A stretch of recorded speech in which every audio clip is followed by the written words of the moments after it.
दोस्तों, आज मैं आपको एक ऐसी कहानी सुनाने वाला हूं जो सिर्फ एक कहानी नहीं, एक डरावनी हकीकत है। कहानी है एक शब्द की, एक ऐसी पुकार की जिसका मतलब है नालेबा, यानी कल आना। साउथ इंडिया के छोटे गांवों में लोग आज भी रात को अपने घर के दरवाजे पर ये शब्द लिख देते हैं, ताकि मौत घर के अंदर ना घुस सके। 1990s के दौरान कर्नाटका के कुछ इलाकों में एक अजीब घटनाएं होने लगीं। लोग कहते थे कि रात को कोई औरत घर के बाहर आती थी। वो दरवाजा नॉक करती, और जब घर वाले दरवाजा खोलते, उनमें से कोई अगले दिन जिंदा नहीं रहता। लोगों ने सुना कि वो औरत एक प्रेत आत्मा थी, शादी के दिन धोखा खाई दुल्हन जो अपने पति और सारी दुनिया से बदला लेना चाहती थी। और उसका तरीका था कि रात को घर के दरवाजों पर आना और आवाज लगाना, बिल्कुल घर की औरत की तरह। सोचो, अगर आपके घर की मां की आवाज रात के 2 बजे बाहर से आए, क्या आप दरवाजा खोलने से रोक पाएंगे? धीरे धीरे लोग इतने डरते गए कि रात के बाद कोई घर से बाहर नहीं निकलता। बच्चे चुप रहते और बुजुर्ग घर के अंदर भजन करते रहते। तभी किसी पंडित ने उपाय बताया। दरवाजे पर बड़ा बड़ा लिख दो, नाले बा, यानी कल आना। कहते हैं वो आत्मा लिखे हुए शब्द देखकर पलट जाती थी और कल दोबारा आती थी। लेकिन हर कल उसे वही लिखा मिलता, नालेबा। और ऐसे ही वो कभी अंदर नहीं आ पाती थी। एक गांव में रमेश नाम का एक आदमी रहता था, अपनी बीवी और मां के साथ।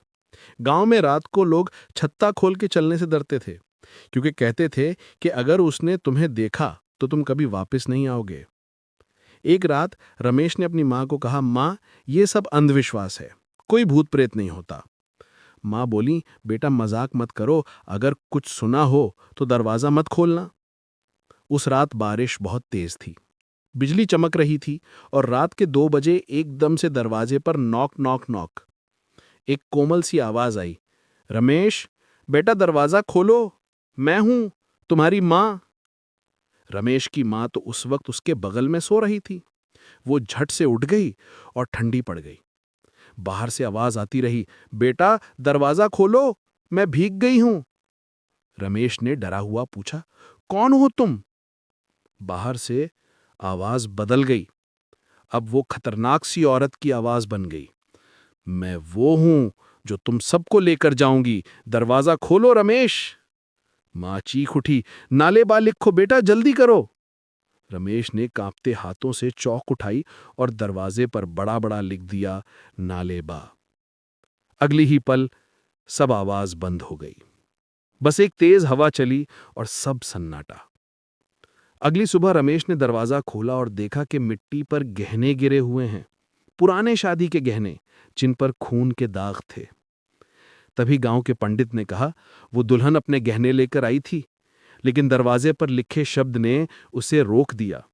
याद रखना, अगर एक भी रात तुम भूल गए लिखना, तो वो वापस आएगी। दोस्तों, ये कहानी सिर्फ एक किस्सा नहीं, बल्कि एक पुराना अर्बन लेजेंड है, जो आज भी कर्नाटका के गांवों में सुनने को मिलता है। लोग आज भी कुछ जगह नालेबा लिखकर सो जाते हैं। तो अगले बार अगर रात को कोई आपके दरवाजे पर नॉक करे और अपने परिवार की आवाज लगाए, तो सोच समझकर दरवाजा खोलना। शायद वो आवाज असली ना हो। और हां, एक बात और, अगर आपको ये कहानी पसंद आई हो तो कमेंट में लिखिए, नालेबा। मैं देखना चाहता हूं कितने लोग डरे बिना लिख पाते हैं।